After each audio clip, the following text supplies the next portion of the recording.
portanto, agora nenhuma condenação há para os que estão em Cristo Jesus, que não andam segundo a carne, mas segundo o Espírito.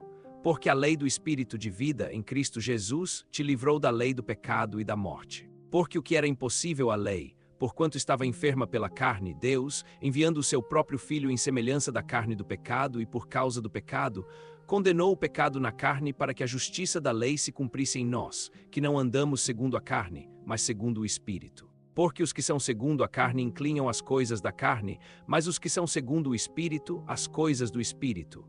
Pois a inclinação da carne é morte, mas a inclinação do Espírito é vida e paz. Porque a inclinação da carne é inimiga de Deus, pois não é sujeita à lei de Deus, nem pode sê-lo.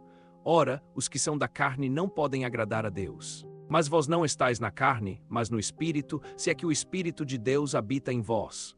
Mas se alguém não tem o Espírito de Cristo, esse não é dele. E se Cristo está em vós, o corpo, na verdade, está morto por causa do pecado, mas o Espírito vive por causa da justiça. E se o Espírito daquele que ressuscitou Jesus dentre os mortos habita em vós, aquele que ressuscitou a Cristo Jesus dentre os mortos vivificará também os vossos corpos mortais, pelo seu Espírito que habita em vós. Assim, pois, irmãos, somos devedores não à carne, para vivermos segundo a carne.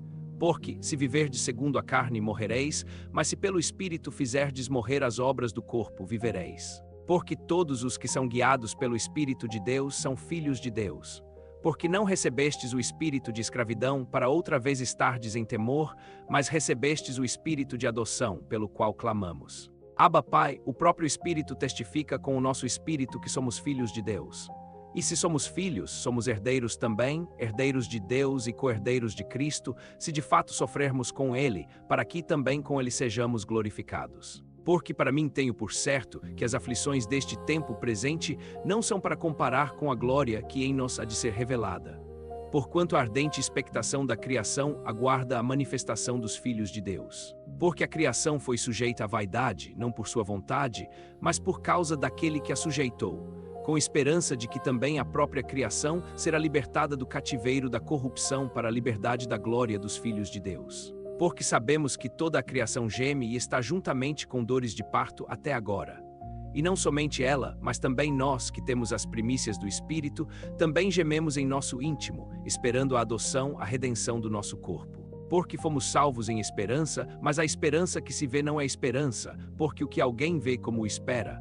Mas se esperamos o que não vemos, com paciência o aguardamos. Da mesma maneira, também, o Espírito ajuda as nossas fraquezas, porque não sabemos o que havemos de pedir como convém, mas o próprio Espírito intercede por nós com gemidos inexprimíveis. E aquele que sonda os corações sabe qual é a intenção do Espírito, porque segundo Deus intercede pelos santos. Mas sabemos que todas as coisas cooperam para o bem daqueles que amam a Deus, daqueles que são chamados segundo o seu propósito. Porque os que dantes conheceu, também os predestinou para serem conformes à imagem de seu Filho, a fim de que ele seja o primogênito entre muitos irmãos. E aos que predestinou, a esses também chamou, e aos que chamou, a esses também justificou, e aos que justificou, a esses também glorificou. Que diremos, pois, a estas coisas? Se Deus é por nós, quem será contra nós? Aquele que nem mesmo a seu próprio Filho poupou, antes o entregou por todos nós, como nos negará também com ele graça? Quem intentará acusação contra os escolhidos de Deus? É Deus quem os justifica. Quem os condenará? É Cristo Jesus, o que morreu, ou antes, o que ressuscitou, o que também está à direita de Deus e que também intercede por nós. Quem nos separará do amor de Cristo? Será tribulação, ou angústia, ou perseguição, ou fome, ou nudez, ou perigo, ou espada? Como está escrito, por amor de ti somos entregues à morte todo o dia. Fomos reputados como ovelhas para o matadouro. Mas em todas estas coisas somos mais do que vencedores por aquele que nos amou. Porque estou certo de que nem a morte, nem a vida, nem os anjos, nem os principados, nem as potestades, nem o presente, nem o porvir, nem a altura, nem a profundidade, nem alguma outra criatura nos poderá separar do amor de Deus, que está em Cristo Jesus, nosso Senhor.